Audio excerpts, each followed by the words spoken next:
Ever had that moment where you realize you've become invisible to the person who's supposed to love you the most? That was me. My name is Kate, and after 15 years of marriage, I thought I had it all figured out. But let me tell you, nothing prepares you for the moment when you realize your husband doesn't even see you anymore. It hit me hard on our anniversary. 15 years together, and Mark didn't even remember. No flowers, no card, not even a happy anniversary text. Just another day for him. He came home late, barely looked at me, and mumbled something about a busy day at work before heading upstairs. Sweets, he offered, handing me a list of foods that matched the ones he declined earlier. Meanwhile, I sat there staring at the fancy dinner I'd made. Candles burning low, wondering when exactly I became invisible. That was the moment I snapped. I grabbed my coat, got in the car, and drove to the first bar I could find. Honestly, I didn't have a plan.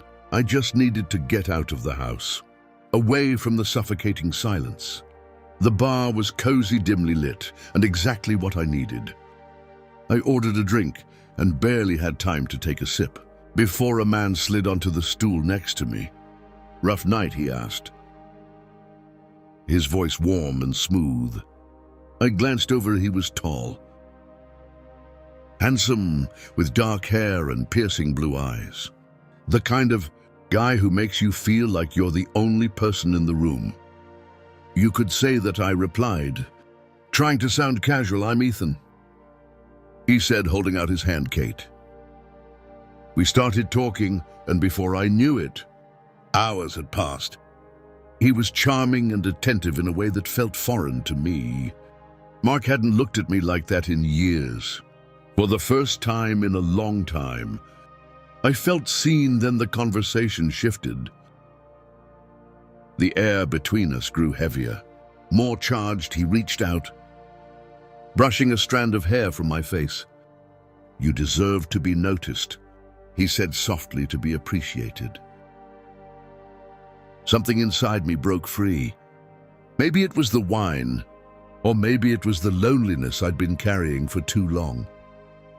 I leaned in, and before I could second-guess myself, our lips met. It wasn't just a kiss.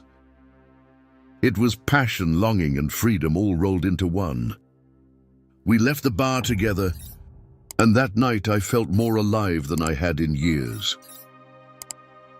The next morning, I woke up in a hotel room. Ethan was gone, but he'd left a note on the pillow. "Thank you for a night I won't forget." I smiled to myself, feeling both guilty and exhilarated. But that feeling didn't last long. Reality hit me hard when I got home. Mark was sitting at the kitchen table, sipping his coffee as if nothing had changed. "Morning," he said, without looking up from his newspaper. I wanted to scream, to throw the coffee mug at the wall, to tell him everything. But I didn't. I played the part of the perfect wife, just like I always did. Later that day, Mark mentioned he had a new business partner joining his firm. "Ethan Parker, we're meeting him today. I think you'll like him, smart guy." Good sense of humor. My blood ran cold. Ethan. My Ethan, was it a coincidence? Did he know who I was? My mind raced with questions. That evening, Mark invited Ethan over for dinner. When the doorbell rang, my heart pounded in my chest. I opened the door, and there he was standing with that same charming smile. "Kate," he said, his eyes locking on mine, "it's nice to see you again." Mark walked over completely clueless. "You two know each other," Ethan smiled. But there was something darker behind it. We met briefly. Dinner was tense. I could barely eat, my mind spinning. After dessert, Ethan asked if he could speak to me privately. Mark, oblivious as ever, nodded and left us alone in the living room. "What are you doing here?" I hissed, trying to keep my voice steady. Ethan stepped closer, his expression darkening. "I knew exactly who you were that night, Kate." My stomach dropped. "What?" "I've known Mark for years. He screwed me over in a business deal.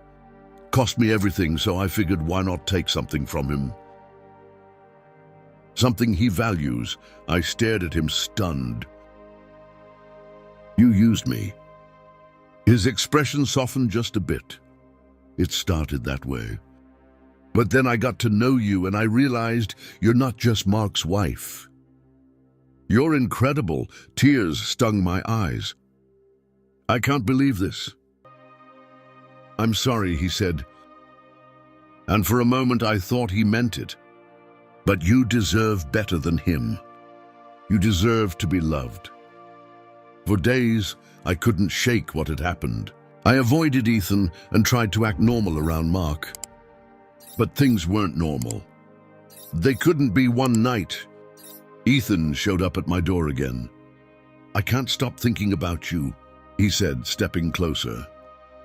"I know this started wrong, but it doesn't have to end that way." I wanted to push him away, to tell him to leave instead. I stepped aside, letting him in. The truth is, part of me hated him for what he did. But another part couldn't deny the way he made me feel. We continued our affair in secret, meeting in hidden places, stealing moments whenever we could. It was messy and complicated, but it felt real in a way my marriage never did.